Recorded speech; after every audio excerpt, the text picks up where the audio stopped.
বিএনপির ভারপ্রাপ্ত চেয়ারম্যান তারেক রহমান ঘোষিত ৩১ দফা বাস্তবায়নের লক্ষ্যে লিফলেট বিতরণ কর্মসূচি অনুষ্ঠিত হয়েছে। শুক্রবার মুন্সিগঞ্জের সিরাজদিখান উপজেলার শেখরনগরে মীর শরফত আলী সপুর পক্ষে দিনব্যাপী এ লিফলেট বিতরণ করা হয়। মুন্সিগঞ্জ জেলার নারী ও শিশু অধিকার ফোরামের সাংগঠনিক সম্পাদক মাহমুদ হাসান ফাহাদের নেতৃত্বে উপস্থিত ছিলেন সিরাজদিখান উপজেলা নারী ও শিশু অধিকার ফোরামের সভাপতি মনির হোসেন পিন্টু,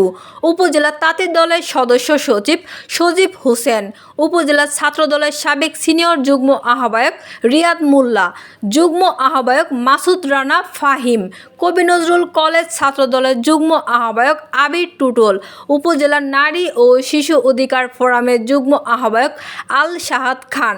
যুগ্ম আহ্বায়ক সুমন, কেআইন ইউনিয়ন আহ্বায়ক আব্দুর রহিম, ইউনিয়ন ছাত্রদলের সহসভাপতি ফয়সাল আলী সহ আরও অনেকে।